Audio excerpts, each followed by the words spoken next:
Hello everyone, welcome to my channel. If you want to be fluent in English language, reading stories and listening to stories is a good idea, because so many people try to learn the grammar, but I don't think that it is useful to them in the beginning if you want to be fluent in English language. If you are appearing any comparative exams or if you are a student to learn the grammar, it's okay. But if you want to speak in English, just following the grammar won't help you. So that is the reason I suggest to you, and I can tell you that reading stories will definitely help you to achieve fluency in English language. So you don't have any headache about the learning English grammar. But of course, we need the grammar to avoid blunders in English language and to follow the rules and regulations of English grammar. But if you follow the stories and if you listen to the stories, definitely automatically you will come to know about the grammar. So eventually you will be good at English, and without you don't know the tenses, everything, but definitely you will be able to speak in English. Still you can try to learn the grammar as per the requirement, but don't depend on the grammar. It will definitely confuse you and it will give you a headache for you. So today we are going to things in English language. Earlier I uploaded a video, greedy and foolish dog. So through the story, what kind of things we can learn, today we are going to see. So you will understand that what kind of things we can learn by reading stories and by listening to stories. So you'll be more interested to listen to the stories and reading the stories. So I will read out and explain all the things, what kind of things we can learn from a story and where we can use these things. A long time ago, in a certain village lived a dog. So whenever we are reading the stories, listening to the stories, the story would be in past tense or present tense. In the beginning, they are going to choose which tense they are going to use. So if the story is in the past tense, the entire story would be in the past tense only. So in the past tense, we have four tenses: simple, continuous, perfect, and present perfect continuous. So sometimes what happens, if it is a direct speech, if it is narration, so they are going to use past tense. If it is direct speech, they are going to use present tense. And sometimes in the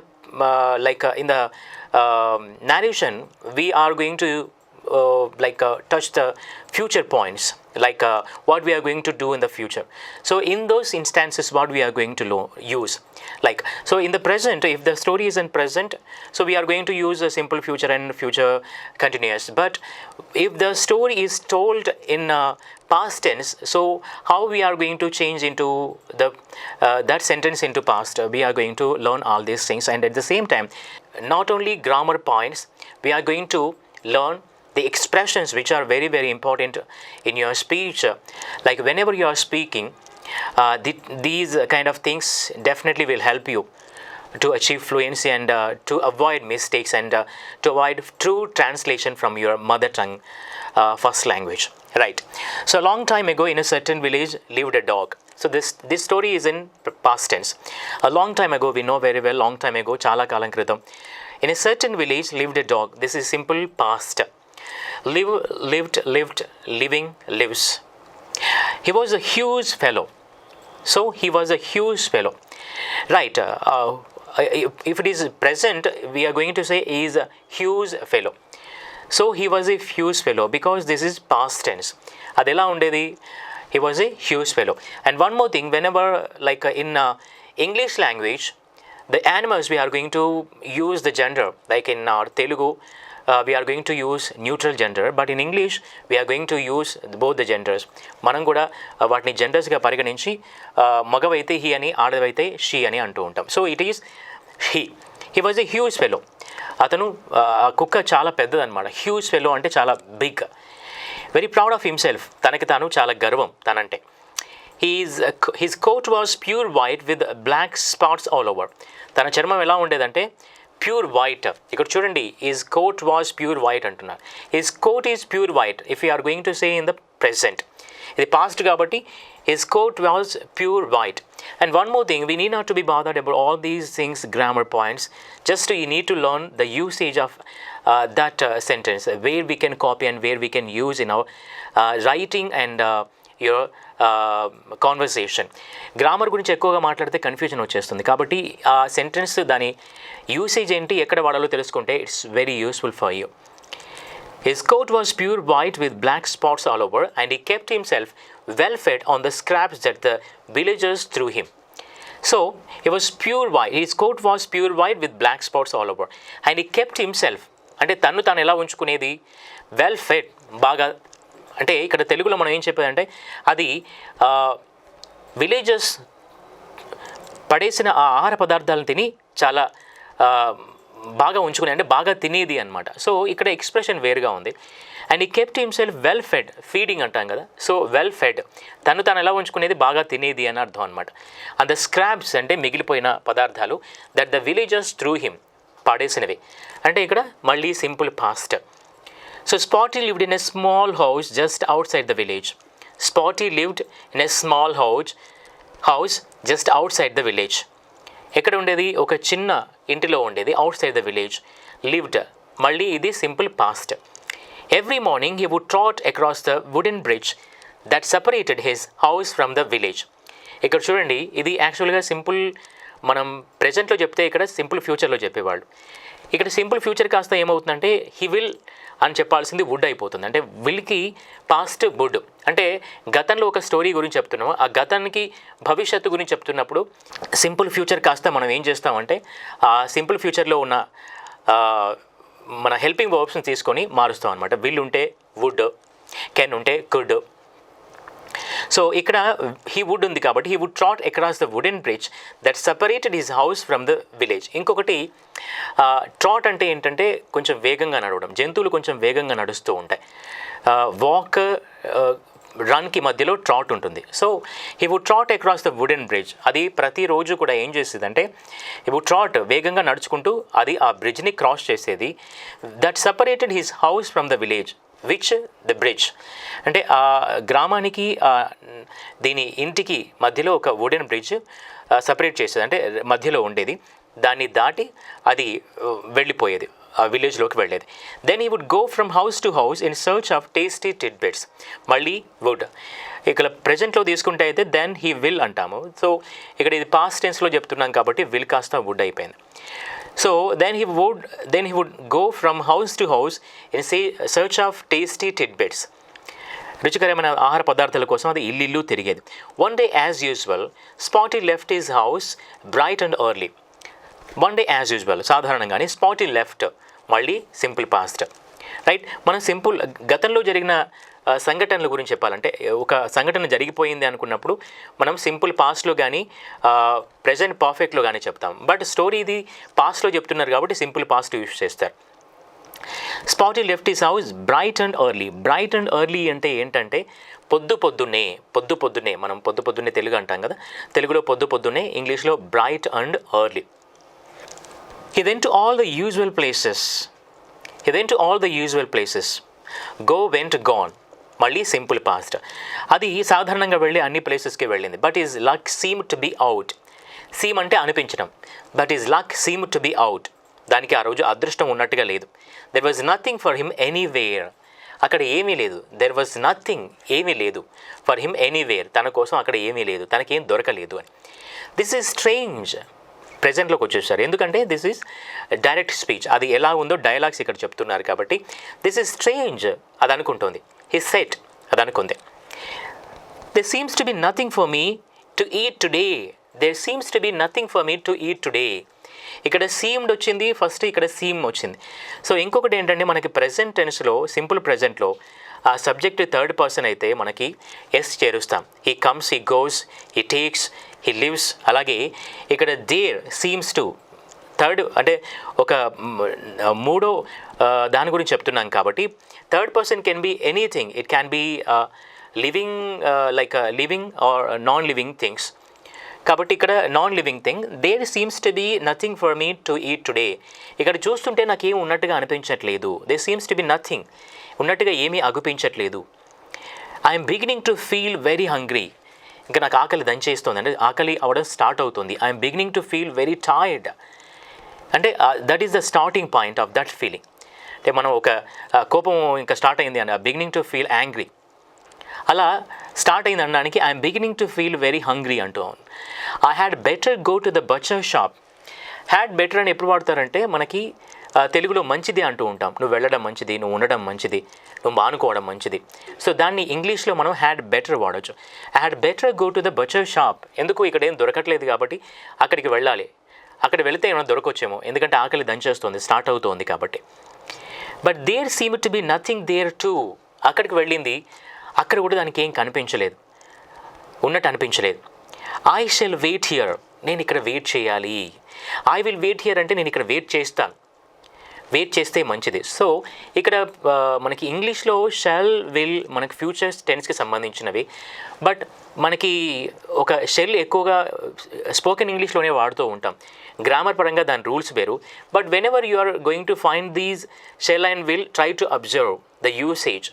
so దీని యొక్క ఎప్పుడు వాడతారని తెలుసుకోవాలంటే మళ్ళీ అదొక పెద్ద lesson అవుతుంది. కాబట్టి just observe when that is used will and shall, then eventually you will come to know how to use these modal verbs and helping verbs. I shall wait here, he thought. నేను ఇక్కడ wait చేస్తే మంచిది. He thought, simple past.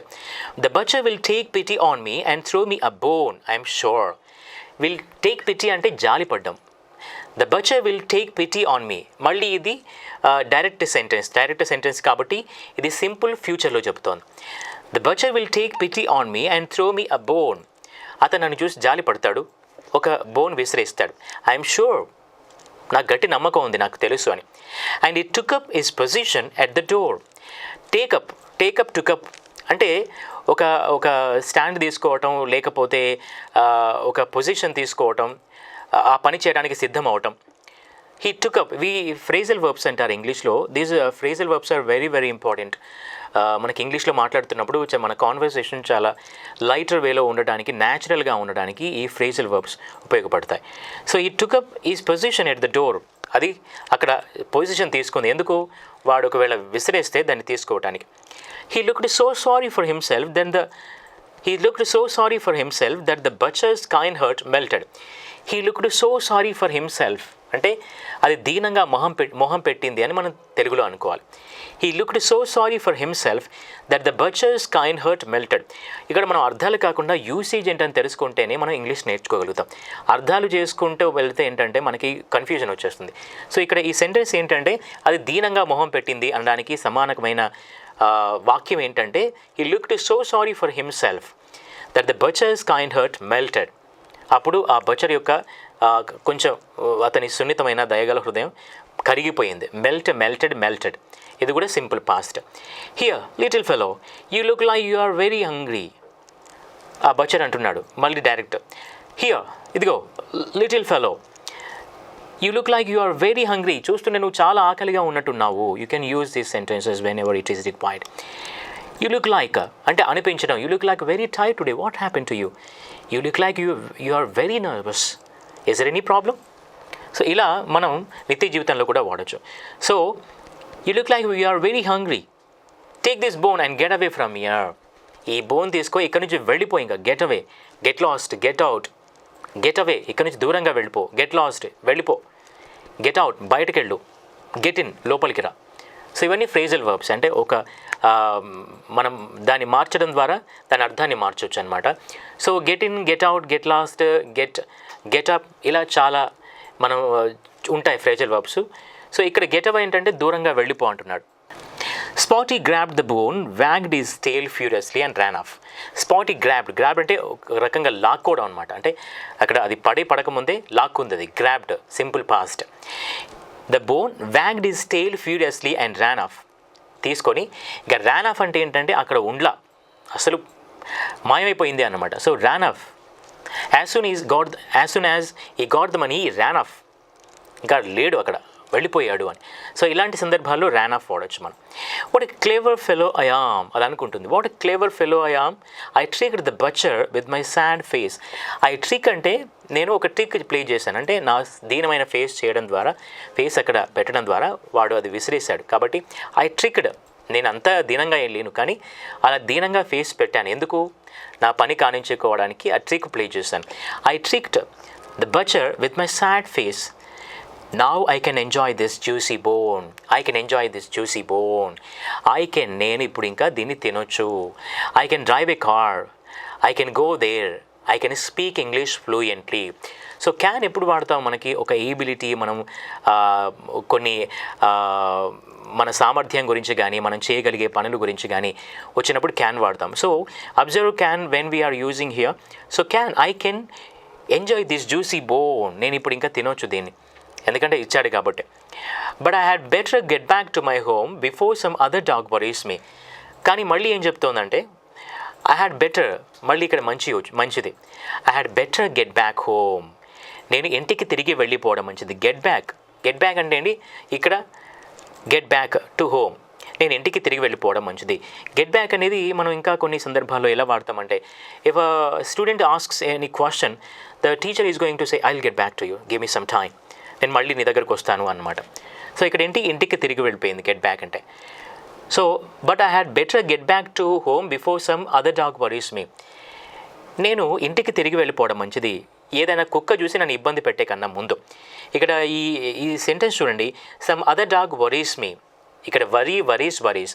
ఇక్కడ simple ప్రెజెంట్లో మనం third person singular ఉన్నప్పుడు మనం ఈ main verb కానీ హెల్పింగ్ వర్బ్ కానీ మారుస్తాం కాబట్టి ఇక్కడ ఏంటి? డాగ్ వరీస్ మీ అంటే అది ఏ కుక్క అయినా నన్ను ఇబ్బంది పెట్టే కన్నా ముందే ఇక్కడ నుంచి ఇంటికి వెళ్ళిపోతే మంచిది. Of course I'm too strong for the other dogs, మళ్ళీ అదేమనుకుంటున్నాను, I'm too strong, I'm too strong for you అంటే నేను నీకన్నా చాలా బలవంతుని, నువ్వు నాకు సరిపోవు అన్న అర్థంలో. So I'm too strong for the other dogs, of course నేను వాటన్నిటికన్నా చాలా బలవంతురాలని. But at least I shall be able to enjoy my bone in peace. But ఎందుకు వచ్చిన గొడవ? ఇంటికి వెళ్తే హ్యాపీగా దాన్ని నేను ఎంజాయ్ చేయొచ్చు అని. ఈ set of towards the bridge, set of అంటే బయలుదేరడం, ఇది కూడా ఒక ఫ్రేజల్ వర్బ్. సెట్ ఆఫ్ అంటే ఒక బయలుదేరడం, మన తెలుగులో అయితే బయలుదేరడం, ఒక పని మీద వెళ్ళటం, బయలుదేరడం అంట. He set off toward the bridge, ఆ బ్రిడ్జ్ వైపుకు బయలుదేరింది. The big bone in Spotty's mouth smelled good, he longed to eat it, but he still ran on. The big bone in Spotty's mouth smelled good, దాని వాసన చాలా బాగుంది, ఎందుకంటే అది ఆకలితో ఉంది, దానికి బోన్ అంటే చాలా ఇష్టం. సో డెఫినెట్గా దానికి ఆ వాసన చాలా ఇష్టం. ఈ లాంగ్ టు ఈట్ ఇట్, ఇక్కడ బాగా తినాలనే బలమైన కోరికను ఏమంటారంటే లాంగ్డ్ అంటారు. So long to eat it but still he Ryan on, దానికి తినాలని బలమైన ఎంత కోరిక ఉన్నా సరే అది స్టిల్ ర్యాన్ ఆన్ అంటే పరుగు ఆపలేదని. అక్కడ ర్యాన్ ఆఫ్ అన్నాం అంటే అక్కడ నుంచి మాయమైపోయింది. ఇక ర్యాన్ ఆన్ అంటే పరుగు ఎత్తుతూనే ఉంది, ఆపలేదు అని. At last he reached the bridge which he used to cross every day. At last చివరికి హీ రీచ్డ్ ద బ్రిడ్జ్, అది ఆ బ్రిడ్జ్ చేరుకుంది. ఏ బ్రిడ్జ్ అది? రోజు తను ఏదైతే దాటేదో ఆ బ్రిడ్జ్ చేరుకుంది. గతంలో మనం రెగ్యులర్గా చేసే పనులకి యూజ్ టు వాడతాం. I use to play badminton when I use in school. నేను స్కూల్లో ఉన్నప్పుడు రెగ్యులర్గా బ్యాడ్మింటన్ ఆడుతూ ఉండేవాడిని. I use to be very naughty during my school days. I used to be very thin. I used to be very polite. I used to be very introvert. ఇలా మనం అంటే గతంలో అలా ఉంటున్నప్పుడు, అలా చేస్తున్నప్పుడు మనం యూజ్ టు వాడతాం. యూజ్ టు బి అంటే గతంలో అలా ఉండడం, యూజ్ టు అంటే చేయటం, రైట్? సో ఏదైతే ఆ రెగ్యులర్గా అది ఉండేది, ఎందుకంటే ఇది పాస్ట్ టెన్స్లో చెప్తూ ఉన్నాం కదా, కాబట్టి యూజ్ టు వాడతాం. Which use to cross every day. And Spotty could wait no longer, ఇంకా అది ఆగలేకపోయింది, ఎందుకంటే దాని నోట్లో ఉన్న అది స్మెల్ ఆగలేకపోయింది. ఇప్పుడు మనం ఇది ప్రెజెంట్లో చెప్పాలంటే spotty can wait no longer, ఇంకా అది ఆగదు. I can wait no longer, I need that, నేను ఇంకా ఆగలేను, నాకు కావాలి అనే దాంట్లో ఇప్పుడు ఇది పాస్ట్ కాబట్టి క్యాన్ కాస్త కుడ్ అయిపోతుంది. Spotty could wait no longer. This place seems far enough, I shall stop and taste this juicy bone. ఇది డైరెక్ట్ మళ్ళీ dialogue. This place seems far enough, మళ్ళీ seems simple present third person. ఈ place చాలా దూరంలో ఉంది, far enough సరిపోయినంత దూరంలో ఉంది. I shall stop and taste this juicy bone అంటే ఇంకే కుక్కలు రావు ఇక్కడికి. ఐ షెల్ స్టాప్, ఇక్కడ ఆగొచ్చు, and taste this juicy bone, ఈ బోన్ని నేను తినొచ్చు అని. My mouth has been watering ever since the butcher gave it to me. My mouth has been watering, మళ్ళీ ఇది డైరెక్ట్ సెంటెన్స్ కాబట్టి, డైలాగ్ కాబట్టి ఇది ప్రజెంట్లో ప్రెజెంట్ పర్ఫెక్ట్ కంటిన్యూస్ ఏంటంటే ఒక పని గతంలో స్టార్ట్ అయ్యి ఇంకా జరుగుతూ ఉన్నప్పుడు మనం ప్రెజెంట్ పర్ఫెక్ట్ కంటిన్యూస్ వాడతాం. So my mouth has been watering ever since the butcher gave it to me. Butcher ఎప్పుడైతే ఇచ్చాడో అప్పటి నుంచి నా నోట్లో నీళ్లు ఊరుతూనే ఉన్నాయి. I'm sure that no dog will follow me here. నాకు పక్కాగా తెలుసు ఇంకా ఇక్కడికి ఏ డాగ్ కూడా రాలేదు, నన్ను ఫాలో చేయలేదు అని సెట్ స్పాటీ అనుకుంది. అండ్ ఈ sat down right in the middle of the wooden bridge. And ఈ సాట్ డౌన్ అంటే కూర్చోవడం, ఒక పని మీద కూర్చోవడం కూడా అవుతుంది. We sat down to discuss the issue, we sat down for lunch, right. ఇంకా కూర్చోవడం అంటే ఫిజికల్గానే కూర్చోవడం కాకుండా ఒక పని డిస్కస్ చేయడానికి సిద్ధపడడం కూడా సాట్ డౌన్ అవుతుంది. ఇక్కడ ఈ సాట్ డౌన్ కరెక్ట్గా ఆ మధ్యలో ఉన్న దాని మీద కూర్చుందనమాట. యాజ్ ఈ సాట్ డౌన్, అది కూర్చోగానే ఈ happen to look into the river below. ఇక్కడ హ్యాపెన్ అనేది ఏంటంటే జరిగింది అన్నదానికి మనం చెప్తూ ఉంటాం కదా, అలా కాకుండా స్పోకెన్ ఇంగ్లీష్లో I happen to meet my childhood friend in the market today అంటే నేను అనుకోకుండా, తటస్థించడం అంటాం తెలుగులో మనం, కరెక్ట్ వర్డ్ తటస్థించడం అంటే అనుకోకుండా జరుగుతుంది. తటస్థపడ్డం అంటే అనుకోకుండా జరుగుతుంది. నా పాత మిత్రుడు తటస్థపడ్డాడు అంటారు తెలుగు సాహిత్యం చదివే వాళ్ళకి అర్థమవుతుంది. కాబట్టి ఇక్కడ అనుకోకుండా కలవడం, అనుకోకుండా ఎదురవటం. So he happen to look into the river below. అది కూర్చోగానే అనుకోకుండా నీళ్ళలోకి చూడడం తటస్థించింది. He was startled to see another big white dog with black spots in the water. He was startled అంటే కలవరపాటుకు గురైంది. స్టార్టిల్డ్ అంటే కలవరపాటు. ఈ స్టార్టిల్డ్ అంటే ఇంకొకరిని కలవరపాటు గురి చేసింది. ఇక్కడ ఇది యాక్టివ్ వాయిస్, ప్యాసివ్ వాయిస్ తీసుకోవాలి మనం ఈ గ్రామర్ పాయింట్ ఆఫ్ వ్యూలో. ఏంటంటే యాక్టివ్ వాయిస్ అంటే సబ్జెక్టు ప్రధానంగా ఉంటుంది, ప్యాసివ్ వాయిస్ అంటే ఆబ్జెక్టు ప్రధానంగా ఉంటుంది. ఇది కలవరపాటుకు గురైంది కాబట్టి ఈ వాజ్ స్టార్టిల్డ్. కలవరపాటుకు గురి చేస్తే ఈ స్టార్టిల్డ్ అనాలి. So he was startled to see another big white dog with black spots in the water. ఆ నీళ్ళలోకి ఇంకొక పెద్ద కుక్కను చూడడానికి ఇది కలవరపాటుకు గురైంది. The other dog had a huge bone in his mouth too. The other dog had అంటే గతంలో ఉంటే మనం హ్యాడ్ అంటాం, ఇప్పుడు ఉంటే హ్యావ్ అంటాం. సో ఇది పాస్ట్ కాబట్టి హ్యాడ్ వాడతారు. The other dog had a huge bone in his mouth too. దాని నోట్లో కూడా ఒక బోన్ ఉంది, పెద్ద bone. Spotty saw the bone. Spotty ఆ బోన్ని చూసింది. And his mouth watered. దాని నోట్లో నీళ్లు రాయి. ఇదని సింపుల్ పాస్టే. The greedy little fellow wanted the second bone as well. ఇది కూడా సింపుల్ పాస్ట్. అది కూడా కావాలనుకుంటుంది. యాజ్ వెల్ అంటే అది కూడా, ఇది అది రెండు. సో దీని నోట్లో ఆల్రెడీ ఒకటి ఉంది, అది కూడా కావాలనుకుంది. If I can get the bone from that fellow I shall have a grand feast today. ఒకవేళ నేను దాని నుంచి ఆ బోన్ని తీసుకుంటే నాకు ఇంకా మహా పండగ ఈరోజు అన్నది సెంటెన్స్. సో ఇది ఇలాగే యూసేజ్ ఎక్కడ వాడచ్చు మీరు ఆలోచించుకోండి. థాట్ స్పాటీ ఆలోచించింది. So he settle down on the wooden plank to think of a way to get the second bone. So ఈ సెటిల్ డౌన్, ఇంకా సెటిల్ అంటే ఇంకా అది అక్కడ సెటిల్ అయిపోయింది. ఏంటి దాని ఉద్దేశం, దాన్ని తీసుకోవాలన్న ఉద్దేశంతో ఈ సెటిల్ డౌన్ అక్కడ సెటిల్ అయిపోయి on the wooden plank to think of a way అంటే ఒక మార్గం గురించి ఆలోచించడానికి అక్కడ కూర్చుని పోయిందనమాట. To think of a way, ఒక మార్గం గురించి ఆలోచించాలని. To get the second bone, ఆ సెకండ్ బోన్ని తీసుకోవడానికి. యాజ్ ఈ స్టేట్ ఎట్ ద వాటర్, అది ఎలాగైతే వాటర్ వంక తదేకంగా చూడగానే, అంటే ఇక్కడ చూడటం see, watch, gaze, look, stare ఇలా రకరకాలు ఉంటాయి. స్టేర్ అంటే తదేకంగా చూడడం, గేజ్ అంటే తీక్షణంగా చూడటం, లుక్ అంటే చూడడం, సీ అంటే యథాలాపంగా చూడటం. సో ఇలా వాచ్ అంటే మనం టీవీ కానీ మూవీ కానీ చూస్తే వాచ్ అంటాం, I'm watching a movie. So ఇక్కడ స్టేర్ అంటే తదేకంగా చూస్తోంది. చూసినప్పుడు ఏంటంటే as a stared at the water his reflection the other dog stared back at him. అది ఎలాగైతే తదేకంగా దాని వైపు చూస్తూ ఉందో ఆ కుక్క కూడా దీని వంక అలాగే తదేకంగా చూస్తూ ఉంది. సో స్పాటీ గ్రూ యాంగ్రీ, దానికి కోపం వచ్చేసింది. స్పాటీ గ్రూ యాంగ్రీ అంటే దానికి బాగా కోపం వచ్చేస్తుంది. సో మీరు ఇది కూడా వాడచ్చు బయట ఎక్కడైనా. Okay, he grew very angry after listening to this news, right. So Spotty grew angry, కోపానికి వచ్చేసింది. The foolish dog did not realise that the other dog was none other than his reflection. అది realise అంటే వాస్తవాన్ని గ్రహించలేకపోయింది అని. That the other dog was none other than a reflection. ఆ నీళ్లలో ఉన్నది వేరే ఏదో కాదు, నా రిఫ్లెక్షన్ అనేది. ఆ కుక్క దాన్ని గ్రహించలేకపోయింది వాస్తవాన్ని. వాట్ ఎన్ ఆరోగ్యంట్ డాగ్ ఈజ్ అనుకుంటుందా, నేను చూస్తే నా వంక కూడా అది చూస్తుందా. వాట్ ఎన్ ఆరోగ్యంట్, దానికి ఎంత పొగరు అన్న సెన్స్లో అనమాట. ఆరోగ్యంట్ డాగ్ ఈజ్ గ్రౌల్డ్ స్పాటీ అంటే కోపానికి వచ్చినప్పుడు కుక్క ఒక నోరు తెరిచి చేస్తుంది. బాకింగ్ వేరు, ఇది మురగడం కాకుండా కోపంతో అది నోరు తెరుస్తుంది. సో గ్రౌల్డ్ స్పాటీ, ఈ things you can ఫ్రైటన్ me by steering at me. మళ్ళీ డైరెక్ట్ స్పీచ్లో ఇక్కడ ఈ థింగ్స్ అది అనుకుంటుంది, ఈ can ఫ్రైటన్ me by steering at me. నన్ను తదేకంగా చూడడం ద్వారా నన్ను భయపెట్టచ్చని అది అనుకుంటుంది. He means to take my bone. What do you mean అంటాం, నీ ఉద్దేశం ఏంటి? What do you mean? ఇక్కడ హీ మీన్స్ అంటే తన ఉద్దేశం.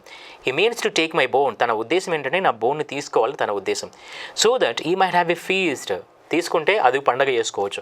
ఈ మైట్ హ్యావ్, ఈ మే హ్యావ్ ఒక పాసిబిలిటీని చూపిస్తుంది అనమాట, right? So he might have a feast, ఇది జరిగితే అది జరుగుతుంది. ఒకవేళ తీసుకుంటే ఏమవుతుంది, అది పండగ చేసుకోవచ్చు అని ఆలోచిస్తోంది. But no sooner were the growls out of his mouth, అంటే ఆ గ్రౌల్స్ నోట్ నుంచి వెలువడగానే బయటకు రాగానే what happen, than the meaty bone fell with loud splash. అది నోరు తెరిచి అలా అనలేదో వెంటనే దాన్ని నోట్లోంచి ఆ బోన్ అనేది నీటిలో జారి పడిపోయింది with a loud splash into the water. Poor Spotty, now he had no bone to eat. దాని దగ్గర ఇప్పుడు ఆ బోన్ లేదు. He had no bone. ఇప్పుడు ప్రజెంట్ అనుకోండి, హీ హ్యాస్ నో బోన్ అంటాం. I have no bone, I have no paper, I have no laptop, I have no cell phone now. But it is past tense. So now he had no bone to eat. ఇప్పుడు దానికి ఆ యొక్క bone ఏం లేదు. When he looked again into the river, there was no other dog. అది మళ్ళీ ఒకసారి looked again, మళ్ళీ చూసింది. looked again, మళ్ళీ తిరిగి నీళ్ళలోకి చూసేసరికి అక్కడ డాగ్ కూడా లేదు. There was no dog. The bone had disturbed the water when it fell in. ఎప్పుడైతే నీళ్ళలోకి ఆ బోన్ పడిపోయిందో న్యాచురల్గా ఆ బోన్ డిస్టర్బ్ చేసింది వాటర్ని. అక్కడ దాని యొక్క ప్రతిబింబం లేదు, అక్కడ కుక్క కూడా లేదు. So the reflection too had disappeared, అది డిసపియర్ అయిపోయింది. యూ కనింగ్ ఫెలో, ఇదంటుంది you cunning fellow shouted Spotty, give me back my bone, నాది నాకు తిరిగి ఇచ్చేసే. Where have you hidden yourself, నువ్వు ఎక్కడ దాక్కున్నావు. వేర్ హ్యావ్ యూ హిడెన్ అంటే ఎక్కడ దాచిపెట్టావు. Where have you hidden yourself అంటే ఎక్కడ దాక్కున్నావు. కమ్ అవుట్, బయటకు రా. And I will show you what I can do, నేనేం చేయగలను నీకు చూపిస్తాను. Direct speech. All it once the dog appeared again, వెంటనే, ఆల్ ఇట్ వన్స్ అంటే వెంటనే, ద డాగ్ అపియర్డ్ అగైన్, మళ్ళీ ఆ నీళ్ళల్లో కుక్క కనిపించింది. The water was clear once more, మళ్ళీ వాటర్ నార్మల్గా ఉంది కాబట్టి. So Spotty could see his reflection again, చూడగలిగింది. I can see his reflection అంటే నేను చూడగలుగుతున్నాను. Now I could see his reflection అంటే నేను చూడగలిగాను ఇన్ ద పాస్ట్, ఆ టైంలో. కాబట్టి Spotty could see his reflection again. Naturally this time there was no bone in the other dog's mouth. So దీని నోట్లో కూడా బోన్ లేదు కాబట్టి ఆ కుక్క నోట్లో కూడా బోన్ లేదు. Again Spotty began to jump about and shout. So దాని కోపం వచ్చినప్పుడు ఏం చేస్తుంది కుక్క, అది జంప్ చేస్తూ అటు ముందుకి వెనక్కి ఊగుతూ ఉంటుంది కదా కోపంతో. అలా where have you hidden the bones, ఇది అంటుంది where have you hidden the bones, నాది నీది 2 బోన్స్ ఎక్కడ దాచిపెట్టావు. You could not have eaten them so fast, నువ్వు ఇంత త్వరగా దీన్ని తిని ఉండలేవు, వాటిని తిని ఉండలేవు. చూడండి, నువ్వు వాటిని తిని ఉండలేవు ఇంత త్వరగా అన్నది అక్కడ సెన్స్. సో అది ఎలా యూజ్ చేయొచ్చో మీరు చూసుకోండి. Just you wait, next page. Just you wait, I'm coming in to get them myself. నువ్వు అక్కడే ఉండు, నేనే లోపలికి వస్తున్నా, వాటర్లోకి వస్తున్నా. To get them myself, నేనే తీసుకుంటాను వాటిని. సో ఇక్కడ మనం చాలామంది ఏం చేస్తారంటే people tend to translate from Telugu to English. So that wouldn't be natural. Like so we need to understand the usage and what kind of sentence we can use in that circumstance, because every language has its own sentence formation. So Telugu హిందీకి ఎలాగైతే తేడా ఉంటుందో Telugu English కూడా తేడా ఉంటుంది. But చాలామంది ఏం చేస్తారంటే తెలుగు నుంచి ఇంగ్లీష్కి ట్రాన్స్లేట్ చేయడానికి ట్రై చేస్తారు. అలా కాకుండా ఇక్కడ ఇలాంటి వాక్యాలు ఎక్కడ యూజ్ చేయొచ్చు, దాని సమానమైన వాక్యం ఏంటి అనేది మనం తెలుసుకోవాలంటే ఇలా స్టోరీస్ చదివితే మనకు చాలా వాక్యాలు తెలుస్తాయి. So we can copy and paste whenever we're speaking in English. So I'm coming in to get the myself, వాటిని తీసుకోవడానికి నేనే వస్తున్నా. వితౌట్ థింకింగ్, ఆలోచించకుండా the foolish Spotty jumped into the river. ఏం చేసింది, దానిలోకి దూకేసింది. Splash. In a second he was completely wet. ఒక్క సెకండ్లో అది కంప్లీట్గా వెట్ అయిపోయింది, తడిసిపోయింది. Finding no dog and no bones, అక్కడ కుక్క లేదు, ఆ బోన్ కూడా లేదు. Finding no dog no bone, అంటే ఇక్కడ మనం ఏమంటాం తెలుగులో అయితే వేరే రకంగా చెప్తాం ఒకళ్ళు దీన్ని ట్రాన్స్లేట్ చేయాలంటే. అలా కాకుండా దాని అర్థం ఏంటి, దాని యొక్క యూసేజ్ ఏంటంటే finding no dog no bones. దానికి ఇది కనపడలేదు, అది కనపడలేదు. Spotty swam slowly to the bank. అప్పుడు ఏం చేసింది, స్పాటీ మెల్లిగా ఈదుకుంటూ ఆ నది ఒడ్డుకు చేరింది. It was wet and miserable and hungry. It was wet, తడిచిపోయింది, మిజరబుల్, ఆకలితో ఉంది, దీనమైన పరిస్థితిలో ఉంది, హంగ్రీ, ఆకలితో కూడా ఉంది, ఒక దీనమైన తడిసిపోయింది, ఒక దీనమైన పరిస్థితి తడి ఉండడం వల్ల, దాంతోపాటు ఆకలిగా కూడా ఉంది, ఒక దయనీయమైన పరిస్థితిలో ఉంది మొత్తానికి అది. And the silly dog had no one to blame but himself. So he had no one to blame but he had to blame himself. అది తను తానే బ్లేమ్ చేసుకోవాలి. దానికి ఎవరు కారణం? అదే కారణం. కాబట్టి దానికి కారణం ఎవరు కాదు, తనే కారణం అని చెప్పడానికి, స్వయంకృత అపరాధం అని చెప్పడానికి ఇది ఈ సెంటెన్స్ వాడారు. ఏంటంటే the silly dog had no one to blame but himself. తన్ని తానే బ్లేమ్ చేసుకోవాలి తన స్థితికి. If he had not been so greedy, అది అంత గ్రీడీగా దురాశపూరితంగా ఉండకపోతే, he would have had his bone to eat. తన దగ్గర తినడానికి ఒక బోన్ ఉండేది. And if he had not been so proud of his own strength, తన స్ట్రెంగ్త్ మీద అంత నమ్మకం, గర్వం లేకపోతే he would have still been dry. అది ఇంకా పొడిగా ఉండేది, అంటే తడిచి ఉండేది కాదు అని. చూడండి, ఈ సెంటెన్సెస్ కూడా మనం కాపీ చేయొచ్చు. అంటే గ్రామర్ పాయింట్ ఆఫ్ వ్యూలో దాన్ని నేర్చుకొని దాని యొక్క సీక్వెన్స్, దాని యొక్క స్ట్రక్చర్ ఇవన్నీ కాకుండా అది ఆ సెంటెన్స్ ఏ అర్థంలో వాడబడింది, ఏ సందర్భంలో వాడబడిందో తెలుసుకొని అదే మనం కాపీ చేస్తే మనకి ఇంగ్లీష్ మాట్లాడడం చాలా ఈజీ అవుతుంది. Spotty went home that day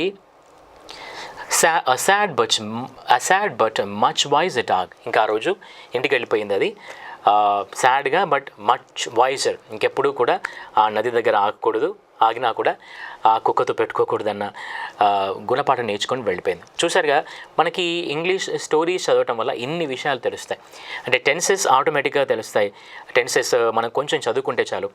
తర్వాత యూసేజెస్ మనకి, అంటే డైలీ రొటీన్లో మనం ఎలా మాట్లాడాలి, ఇవన్నీ కూడా ఈ గ్రామర్ యొక్క తలనొప్పి లేకుండా ఆటోమేటిక్గా మనకు పట్టుబడతాయి. కాబట్టి I suggest to follow the stories, English stories, and listening to stories is also a good idea, because you will have pronunciation also. మీరు స్టోరీస్ వింటూ ఉంటే ప్రొనౌన్సియేషన్ కూడా మీకు తెలుస్తుంది. So friends, this is the story of greedy and foolish dog. So మీకు ఇక్కడ display చేస్తాను, మనం ఏ పదాలు ఏమేమి నేర్చుకున్నాం అనేది. ఒకసారి వాటిని రివిజన్ చేసుకోండి. So at the same time try to follow my channel for more videos and more things which will help you to become fluent in English language, and definitely I will help you, because whatever we are going to speak in English, it should be correct, accurate, and at the same time you need to be very fluent. Without grammar, with less grammar, at least with less grammar, how can we be fluent in English language? Through my videos I'm going to tell you, to teach you, I'm going to teach you. So please subscribe to my channel and like, share, comment.